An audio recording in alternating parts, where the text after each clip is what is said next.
आणि आजकाल इतक्या आधुनिक ट्रीटमेंट्स आहेत. कार्बन पील असेल किंवा जे काही फेसवर लेझरच्या सहाय्याने केलं जातं, ते सेफ आहे का? ते कशा पद्धतीने होतं आणि त्याचा नेमका काय रिझल्ट येऊ शकतो? आणि तो मेंटेन ठेवायला आपल्याला काय कष्ट घ्यावे लागतात ते पण सांगा?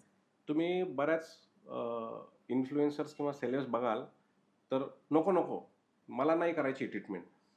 मला बोटॉक्स नाही करायचं, मला फिलर नाही करायचं, मला हे लेझर नाही करायचं, हां. माझी स्किन खराब होते. होतं मुळात असं, की हेअरच्या ट्रीटमेंट्समध्ये आणि स्किनच्या ट्रीटमेंट्समध्ये लेस इज मोर हा फॉर्म्युला तुमचा नेहमी असायला हवा. प्रोटेक्शन तुम्ही असायला हवं जेव्हा कुठल्याही ट्रीटमेंट्स तुम्ही घ्याल, जेव्हा तुम्ही अति प्रमाणात त्याच्या लोभी होता आणि जेव्हा तुम्ही करायला जाता चेंजेस, मग तुम्हाला ते चेंजेस दिसतात. मग सामान्य व्यक्तीला असं वाटतं, की ही ट्रीटमेंटच चुकीची आहे आणि ही टेक्निकच फॉल्टी आहे. तसं न करता तुम्ही जर का त्याचा उपयोग लिमिटेड ठेवला, रेग्युलर ठेवला आणि अर्ली ट्रीटमेंट्स तुम्ही सुरू केल्या, तर तुम्हाला त्याचे साइड इफेक्ट्स आणि प्रॉब्लेम्स हे टाळता येतात. जेव्हा तुम्ही कुठलंही क्लिनिक चूज करता, तर त्यांचे लेझरचे इक्विपमेंट्स बघा. कुठले वापरतायत? FDA अप्रूव्ड आहेत का? वर्ल्ड क्लास आहेत का? चांगल्या क्वालिटीचे आहेत का? हे तुम्हाला सुद्धा अभ्यास करणं गरजेचं आहे. स्वस्तातल्या मशीन्सनी सुद्धा तुमची स्किन बऱ्याच वेळेस चांगली होण्याच्या ऐवजी ती खराबसुद्धा होते. ओके.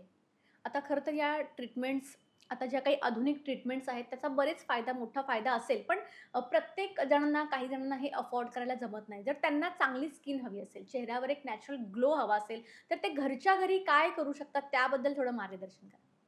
तुमची स्किन तुम्हाला डॉक्टरांकडे जाण्याच्या ऐवजी घरच्या घरी चांगली टवटवीत ठेवायची असेल, तर तुमची स्किन ही तुमची लाईफस्टाईलवर अवलंबून आहे. ओके. तुमची स्किन तुमच्या पोटावर अवलंबून आहे. म्हणजेच काय, की तुमची गट हेल्थ. हं, हं, हं. तुमची गट हेल्थ तुम्ही इम्प्रूव्ह ठेवली पाहिजे. गट हेल्थ इम्प्रूव्ह ठेवण्यासाठी तुम्हाला चांगलं आहार घ्यायचा आहे, की जेणेकरून तुमचं गट हा इकोसिस्टम त्याची हेल्दी राहिली पाहिजे. फर्टिलाइज्ड फूड तयार जे आजकाल आपण घेतो, जंक फूड घेतो ते अव्हॉइड करायचं. हेल्दी फूड म्हणजेच ऑर्गॅनिक फूड तुम्हाला खूप जास्त समावेश करायचा आहे. व्हेजिटेबल्स ठेवायचं आहे.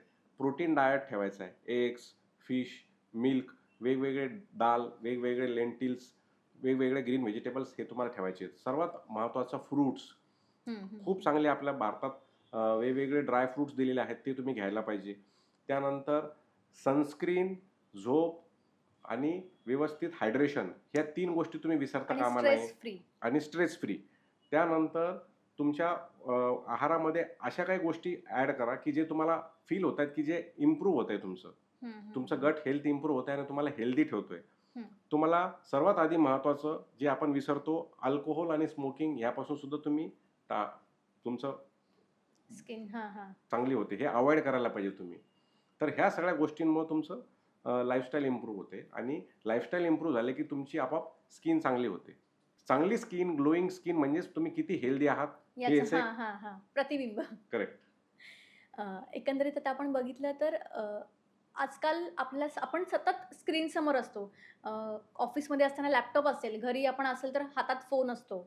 सतत आपलं ते चालू असते, रात्रीचं पण चालू असतं. सो त्याच्यामुळे कुठेतरी डार्क सर्कल्स येतात का? किंवा डार्क सर्कल्स आल्यानंतर ते घालवण्यासाठी आपण काय करू शकतो? डार्क सर्कल हे तुमचं खूप वाढलेला प्रॉब्लेम आहे हं. आजकाल, की ज्यामध्ये प्रॉपर हायड्रेशन नसल्यामुळे बऱ्याच पेशंट्समध्ये हॉलोनेस तयार होतो, कॅव्हिटी तयार होते आणि मग ती स्किन तुमची आत जाऊन तुमची डार्कनेस दिसायला लागतो.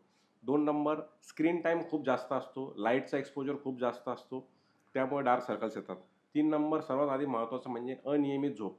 प्रॉपर झोप नसल्यामुळे सुद्धा तुमचे डार्क सर्कल्स वाढतात. न्यूट्रिशनल डेफिशियन्सी ह्यामुळे सुद्धा तुमचे डार्क सर्कल्स वाढतात. तर ह्यासाठी तुम्हाला तुमच्या लाईफस्टाईलवर काम करून, डायटवर काम करून, व्हिटॅमिन्सवर काम करून, प्रोटीन डायट वाढवून बऱ्याचशा चांगल्या-चांगल्या ट्रीटमेंट्स आहेत. लेझर्स म्हणा, केमिकल पील्स म्हणा, डिपिगमेंटिंग क्रीम्स म्हणा, यांनी तुमचा अंडर आय सर्कल्सचा, डार्क सर्कल्सचा प्रॉब्लेम 100% हा क्लिअर होऊ शकतो.